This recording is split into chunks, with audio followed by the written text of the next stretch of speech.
Hello समजा मित्रांनो, growth partners व्हिडिओमध्ये तुमचं स्वागत आहे. ह्या व्हिडिओमध्ये आपण टॅली प्राईममध्ये युजर्स रोल कसं क्रिएट करायचं आहे आणि त्याच्यामध्ये आपण पासवर्ड कसं सेटअप करायचं आहे आणि लिमिट कसं द्यायचं आहे म्हणून बघू. मी पहिला गेटवे ऑफ टॅली स्क्रीनवरती आहे. नेक्स्ट ह्याच्यामध्ये एक ऑप्शन आहे के कंपनी.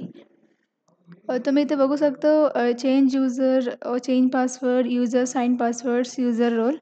आपण फर्स्ट बघूया युजर अँड पासवर्ड. तुम्ही इथे बघू शकतो डेटा एंट्री सिलेक्ट करायचं असते, युजर नेम अँड नेम मी सिलेक्ट करते सुद्धा, अँड पासवर्ड पण द्यायचं असते same as it is data entry. आणि नेक्स्ट देते मी शीतल.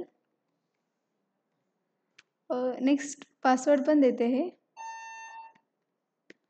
Enter and accept. असं आपण युजर रोल फर्स्ट क्रिएट करायचं असतं टॅलीमध्ये. नेक्स्ट अगेन आपण K company. Next user role. Data एंट्रीमध्ये आपण युजरला काय रिस्ट्रिक्ट्स द्यायचं असते ते आपण ह्याच्यामध्ये सिलेक्ट करायचं असते डेटा एंट्री. तुम्ही इथे बघू शकता सिक्युरिटी लेवल, हम सिक्युरिटी आपण देऊ शकतो युजर रोलला. Name of the security level, use basic facility of, आपण डेटा एंट्री सिलेक्ट करायचं असते. Days allowed for backdated vouchers, आपण डेज पण इथं सिलेक्ट करायचं असते. Next allow the save report view, आपण काही युजरला काहीतरी व्ह्यू करायचं राहील तर तुम्ही इथं आपण एस देऊ शकता. सेम ॲज इट इज इथं कोणतं तुम्हाला युजरला व्ह्यू करायचं असते, रिपोर्ट द्यायचं असते, हे समजा आपण एस करू शकतो ऑप्शन. नेक्स्ट वन ऑप्शन हे डिसअलाउ दी फॉलोइंग फॅसिलिटी. तुम्ही काहीतरी कस्टमरला नाहीतर युजरला याच्यामध्ये तुम्ही सिलेक्ट करायचं असते अकाउंटिंग मास्टर्स, काय तुम्ही द्यायचं असते युजरला रिस्ट्रिक्ट करायचं असते.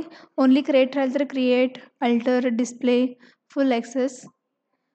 मी आता फुल ॲक्सेस देते. Same as it is balance शीटला मी आपण बघू शकतो ह्याच्यामध्ये एक्झाम्पल प्रिव्ह्यू, मी प्रिव्ह्यू सिलेक्ट करते, एंटर. आणि तुम्हाला काहीतर रिस्ट्रिक्ट द्यायचं राहील तर युजरला तुम्ही ते सिलेक्ट करायचं असते. मी example balance sheet only preview दिलेलं आहे. आता हे कंट्रोल ए करके सिलेक्ट करतो, सेम कंट्रोल ए, सेव. आपण युजर रोलमध्ये जाऊ, के कंपनी, चेंज युजर. आपण युजरचं युजर नेम पासवर्ड घालून लॉग इन व्हायला लागते. सुद्धा अँड पासवर्ड.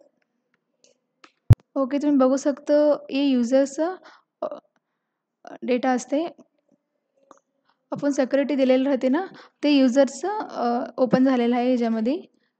तुम्ही इथे बघू शकता के कंपनीमध्ये तुम्हाला दिसते इथे थोडं ऑप्शन. आता आपण बघू मी युजरला डेटा एंट्रीमध्ये ओनली बॅलन्स शीट प्रिव्ह्यू दिलते, ते आपण कसं शो ते बघू. तुम्ही इथे बघू शकता रिपोर्ट्समध्ये बॅलन्स शीट. तुम्ही इथे बघू शकता ओनली प्रिव्ह्यू करू शकते. एंटर केलं तर तुम्ही बघू शकतो नो ॲक्सेस अलाउड, म्हणजे आपण युजरला रिस्ट्रिक्ट दिलेलं असते तिथं ओनली प्रिव्ह्यू बघायचं आहे युजर म्हणून. सो हे त्यांनी ओनली प्रिव्ह्यू बघू शकतं किती झाले म्हणून, बट इन डेप्थ आपण ओपन करायला नाही येते म्हणून आपण युजर रोल क्रिएट केलेला आहे तिथं. सो तुम्ही असं टॅलीमध्ये user role and users name password टॅलीमध्ये सेटअप करू शकता. तुम्हाला या व्हिडिओमध्ये काही तर डाऊट्स असेल तर आमचं डिस्क्रिप्शन बॉक्समध्ये नंबर असते, तुम्ही कॉल करू शकता. थँक्यू.